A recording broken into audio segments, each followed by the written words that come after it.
On veut écrire ce nombre sous la forme a racine de b, avec le b le plus petit possible. Donc ici, l'astuce, si vous voulez, c'est que ce 72, il faut que j'arrive à l'écrire sous forme de produit avec ce que j'appellerais des carrés parfaits. Par exemple, 9, c'est un carré parfait parce que la racine de 9, ça tombe juste, ça fait 3. Si je prends 72, eh bien, 72, c'est 9 fois 8.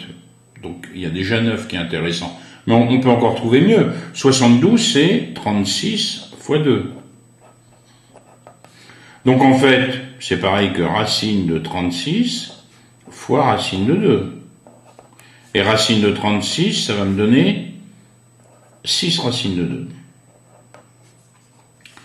Bon, dans les applications qui suivent, on va essayer, nous, de passer directement de cette ligne à la dernière, avec l'idée que finalement, vous sortez 36 de dessous le radical, ici, de dessous ce signe, et il devient 6.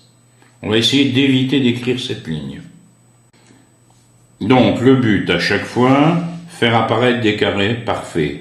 Quand j'ai 20, c'est quoi 20? C'est 4 fois 5, 4 c'est un carré parfait, excellent. Attention, 4 racines de 45, je peux faire apparaître 9. 45 c'est 9 fois 5, intéressant. Et puis, j'ai maintenant racine de 80. Racine de 80, 80 c'est 20 fois 4. On verra après si on peut améliorer ce qu'on est en train de faire là. 20 fois 4. Alors regardez bien. Je veux sortir le 4. Quand je sors le 4, il devient 2. C'est comme si je faisais 3 fois la racine de 4, c'est-à-dire 2 fois la racine de 5. Vous sortez 4, il devient 2, et on obtient ça. 3 fois 2 racines de 5. Ici, je veux sortir 9. Il va devenir quoi? 3. 4 fois 3, 12. Ici, je vais sortir 4, il devient 2. Ça fait moins 2 racines. Et là, je m'aperçois que j'aurais peut-être pu encore faire quelque chose. 20, c'est quoi? 4 fois 5. Donc, je pourrais encore sortir une fois 4. Je continue. J'ai ici 6 racines de 5 pour le moment. 12 racines de 5. Ici, je sors le 4, il devient 2. 2 fois 2, 4. Moins 4 racines de 5. 6 et 12, 18. 18 moins 4, 14. 14 racines de 5.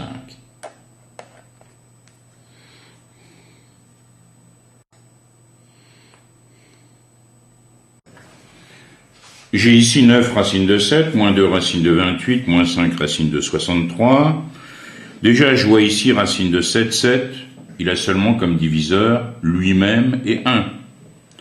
Donc, je peux rien sortir ici, de dessous le radical. Donc, sûrement que dans les autres termes, je vais avoir ce 7 qui va apparaître. Ben oui, si je prends 28, c'est bien 7 fois 4. Si je prends 63, c'est 7 fois 9. Donc, qu'est-ce que je peux sortir? Je vais pouvoir sortir 4. Pourquoi? 4, c'est 2 au carré. Si je le sors de dessous la racine, je vais obtenir 2. J'ai donc 9 racines de 7, moins 2 fois 2 racines de 7. Qu'est-ce que je peux sortir ici? 9, c'est un carré parfait. Si je le sors, ça devient 3. Moins 5 fois 3 racines de 7. C'est égal à 9 racines de 7, moins, à 2 fois 2, 4 racines de 7, moins 15 racines de 7.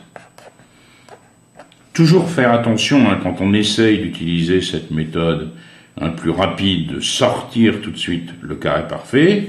Ici, quand je vais le sortir, je vais bien avoir 5 fois 3 racines de 7. C'est-à-dire que le 3 se retrouve bien sûr multiplié ici avec 5. Donc j'ai 9 racines de 7, moins 4 racines de 7, moins 15 racines de 7. J'obtiens donc 9 moins 4, 5 racines de 7. 5 racines de 7 moins 15 racines de 7, ça me donne moins 10 racine de 7.